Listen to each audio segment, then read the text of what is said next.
अरे देखो, यहाँ कितनी भयंकर आग लगी हुई है। It's horrible. ये तो पूरे उपवन मतलब गार्डन को ही जला डालेगी। इस आग में कितने एनिमल्स भी जल रहे हैं। Oh no, it must be very painful.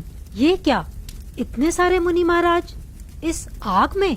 मुनि महाराज के चारों ओर आग लगी हुई है। They are going to get burned alive. Oh, तो भी ये सब इतने शांत कैसे बैठे हैं?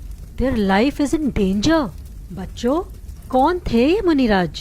क्यों इन्हें इस तरह से आग में जलाने की कोशिश की गई थी? और क्या ये सब उस भयंकर आग में जल गए या बच गए? Would you like to know? तो ध्यान से सुनो मुनि विष्णु कुमार की कहानी। This story is related to Rakshabandhan festival. बहुत पुरानी बात है। एक दिन विहार करते हुए अकंपनाचार्य मुनिराज अपने 700 शिष्यों मुनिराज के साथ उज्जैन नगरी में पहुँचे। अकंपनाचार्य को कुछ अनफॉर्चुनेट होने का आभास हुआ तो उन्होंने अपने सभी 700 शिष्यों को मौन रहने के लिए कहा। मौन हो जाना मतलब कुछ नहीं बोलना, साइलेंट रहना। सभी मुनियों ने वैसा ही किया। थोड़ी ही देर में उज्जैन सिटी के किंग श्री वर्मा अपने 4 मिनिस्टर्स, जिनके नाम थे बलि, बृहस्पति, प्रहलाद और नमूची, उनके साथ आचार्य और सभी मुनिश्री के दर्शन को आए। सभी महाराज मौन साधना में लीन थे तो उन्होंने किसी को धर्मोपदेश भी नहीं दिया। इन चारों मंत्रियों की धर्म में बिल्कुल भी आस्था नहीं थी, इसलिए मुनिराज को साइलेंट देखकर दे स्टार्टेड मेकिंग फन। वो बोले कि शायद इनको कोई नॉलेज ही नहीं है, इसीलिए मेडिटेशन की एक्टिंग कर रहे हैं। थोड़ी देर रुककर राजा और सभी मंत्री वहां से चले गए। ऑन द वे श्रुतसागर जी महाराज आहार करके नगर की ओर आ रहे थे। मंत्रीगण उनका भी मजाक बनाने लगे। देखो तो कैसे बैल की तरह चला आ रहा है। श्रुतसागर जी महाराज ने अपने गुरु आचार्य का मौन रहने का आदेश नहीं सुना था, इसलिए उन्होंने पीसफुली चारों मंत्रियों को समझाया और उनके सारे क्वेश्चंस को आंसर किया। मंत्रियों ने पहले कहा कि साधु को कोई नॉलेज नहीं है, पर अब उनका ज्ञान देख के उन्हें किंग के सामने इंसल्टेड फील होने लगा। फिर श्रुतसागर महाराज जी ने आचार्य श्री को आकर सारा इंसिडेंट बताया तो आचार्य श्री ने कहा, हो सकता है मंत्रीगण रिवेंज लेने आए, इसलिए आप पूरी रात मौन रहिएगा। You should go on the same place जहाँ पर आपका मंत्रियों से डिस्कशन हुआ था, इससे पूरा संघ भी सेफ रहेगा। श्रुतसागर महाराज जी ने वैसा ही किया। उस प्लेस पर जाकर ध्यान मुद्रा में खड़े हो गए। वो चारों मिनिस्टर्स इतने क्रूअल थे कि वो मुनिश्री से बदला लेने के लिए रात को अपनी स्वॉर्ड लेकर आए। जैसे ही मंत्रियों ने मुनिराज को हर्ट करने के लिए स्वॉर्ड ऊपर उठाई, उसी समय उनके हैंड्स वैसे ही जैम हो गए। वहाँ वन देवी प्रकट हुई और उन्होंने चारों मंत्रियों को एक स्टैचू की तरह कीलित कर दिया। Just like stone, they were not able to move their hands and they stood like this whole night. सुबह सभी लोगों को पता लगा तो किंग श्री वर्मा ने उन चारों मिनिस्टर्स को अपनी सिटी से निकाल दिया। उज्जैन से निकाले जाने के बाद वो सब हसनापुर पहुंचे। हसनापुर के राजा पदम थे। उनको खुश करने के लिए उन्होंने उनकी बहुत हेल्प की। राजा ने खुश होकर उन्हें एक वर दिया। वर? ये वर क्या होता है? वर एक तरह का प्रॉमिस होता है। इसका मतलब है जब भी मंत्रियों को कुछ जरूरत होगी तो वो अपना रिवॉर्ड मांग लेंगे।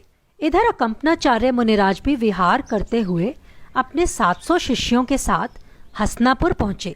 जैसे ही चारों मंत्रियों को पता चला कि मुनि संघ हसनापुर आ रहा है, उन्हें पुरानी बात याद आ गई और उनके मन में गुस्सा आने लगा और वो सोचने लगे कैसे वो उनसे रिवेंज लें।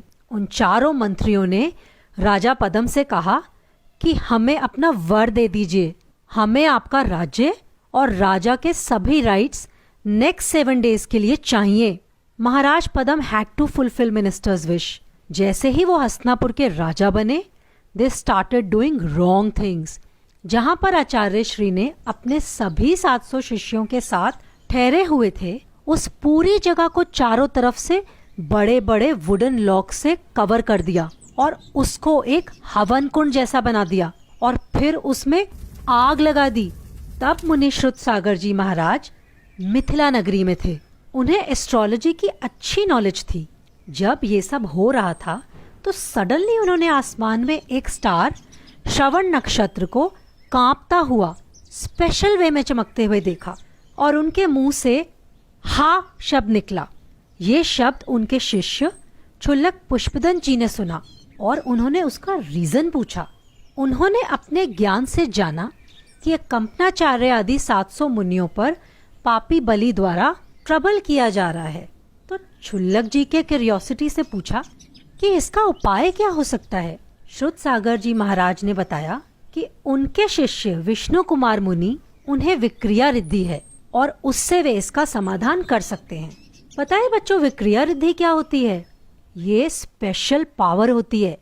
जिसके पास ये होती है he can change his body, मतलब कैसा भी गेटअप चेंज कर सकते हैं, कोई भी फेस बना सकते हैं एंड दे कैन इंक्रीज और डिक्रीज हिज हाइट, कैसा भी रूप बना सकते हैं। फिर क्षुल्लक जी मुनि विष्णु कुमार से सभी मुनियों की सेफ्टी के लिए रिक्वेस्ट करने गए।